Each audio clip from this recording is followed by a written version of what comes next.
Welcome to land with Ali Abbas. आज हम देख रहे हैं इन पेज को। इन पेज के अंदर मैंने पिछली वीडियो में आपको पढ़ाया था कि किस तरह आप लिख सकते हैं। आज मैं इन पेज में आपको पढ़ाने वाला हूँ कि किस तरह आप टेक्स्ट बॉक्स इन पेज के अंदर लेते हैं। मैंने आपको MS वर्ड में पढ़ाया था टेक्स्ट बॉक्स किस तरह लेते हैं। टेक्स्ट बॉक्स आप सबको पता है अगर आपने मेरी MS वर्ड की क्लास देखी है। अगर नहीं देखी है तो जाके देख लें, सही है। अच्छा, इन पेज में भी आप टेक्स्ट बॉक्स ले सकते हैं।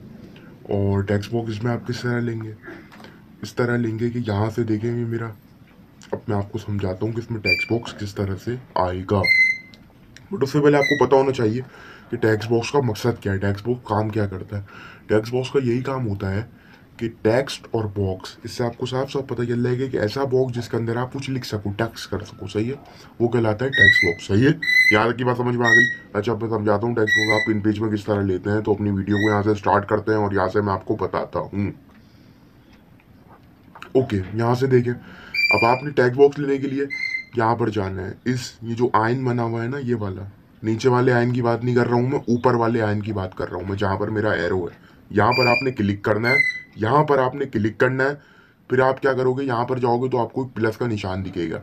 इस प्लस के निशान को आप जहाँ तक पकड़ के लेकर जाओगे वहाँ तक का आपका टेक्स्ट बॉक्स आ जाएगा। मैं इतना बड़ा अपना टेक्स्ट बॉक्स रखता हूँ, सही है। और बस अब देखिए मेरा टेक्स्ट बॉक्स आ गया। अब इसके अंदर अगर मुझे कुछ लिखना है तो मैंने यहाँ पर क्लिक करा। अब मैं इसके अंदर जो चीज़ लिखना चाह रहा हूँ लिख सकता हूँ। मैं यहाँ पर लिख देता हूँ पाकिस्तान। पाकिस्तान, सही, मैंने लिख दिया। Ctrl+A यानी सेलेक्ट ऑल, शॉर्टकट की है ये, सही है। इससे मैंने सेलेक्ट करा इसको।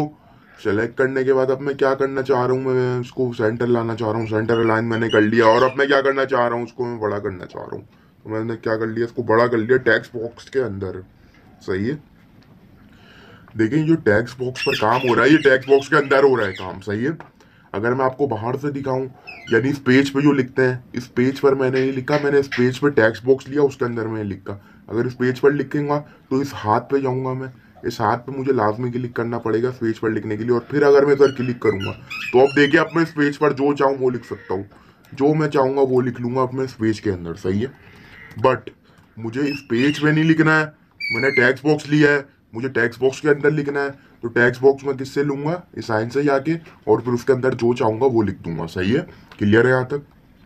टेक्स्ट बॉक्स हम लेते ही क्यों हैं, हम डायरेक्ट पेज पे लिखते हैं इसलिए लेते हैं। देखिए आपने अखबारात देखे होंगे, अखबारात में एक पिक्चर होती है, फिर नीचे कुछ लिखा हुआ होता है, फिर एक पिक्चर, फिर नीचे कुछ लिखा हुआ होता है। वो आप डायरेक्ट पेज से नहीं लिख सकते हो, उसमें आपको बड़ा मसला हो जाएगा, इसलिए आप उसमें टेक्स्ट बॉक्स का इस्तेमाल करते हो। पिक्चर के नीचे आप टेक्स्ट बॉक्स लेते हो, फिर लिखते हो, फिर पिक्चर के नीचे टेक्स्ट बॉक्स लेते हो, फिर लिखते हो। तो इससे अखबारात भी बन सकते हैं, इश्तहारात भी बन सकते हैं, ब्रोशर भी बन सकते हैं इन पेज से, सही है। अच्छा, अब मैं आपको समझाता हूँ। अगर आपने टेक्स्ट बॉक्स को मूव करना हो, कैसे मूव करोगे, आपने इस एरो पे जाना है, इस एरो पे क्लिक करना है, और अब आप इस टेक्स्ट बॉक्स को मूव कर सकते हो, जहाँ चाहोगे वहाँ मूव कर सकते हो। रिसाइज करना है, यहाँ पर जाओ, रिसाइज कर लो, छोटा कर लो, बड़ा कर लो, दैट्स योर चॉइस, सही है। मूव करना है, मूव कर लो, कहाँ से, इस एरो से, सही है। अगर रोटेट करना है तो यहाँ पर जाओगे, यहाँ पर आप गए, यहाँ पर आपने क्लिक करा, और अब आप इसको रोटेट कर सकते हो, जहाँ चाहो वहाँ रोटेट कर लो अपने हिसाब से। देखिए मैं रोटेट कर रहा हूँ और ये देखें ये रोटेट होता रहेगा, सही है। जैसे मैं चाहूँ मैं रोटेट कर सकता हूँ। बाहर में कुछ आपने देखी होंगे, कुछ इश्तेहारात रोटेट हुए हुए होते हैं थोड़े से अच्छे दिखाने के लिए, तो इस तरह से आप उसको रोटेट भी कर सकते हो, सही है। तो आज हमने देख लिए हैं काफ़ी ऑप्शंस इन पेज के अंदर, सही है। अब बाकी कुछ ऑप्शंस रह गए हैं, वो इंशाल्लाह हम नेक्स्ट क्लास में देखेंगे। फिर कुछ ऑप्शंस जो रह जाएंगे वो उसकी नेक्स्ट क्लास में देखेंगे। बहुत जल्द इन पेज में आपको कवर करवा दूंगा, फिर मैं आपको समझाऊंगा किस तरह ब्रोशर वगैरह बनते हैं इन पेज के अंदर। अभी के लिए इतना ही है, इसकी प्रैक्टिस करें। और अगर हमारी ये वीडियो आपको पसंद आई हो तो उसको लाइक करो और सब्सक्राइब करना बिल्कुल ना भूलें। Thank you.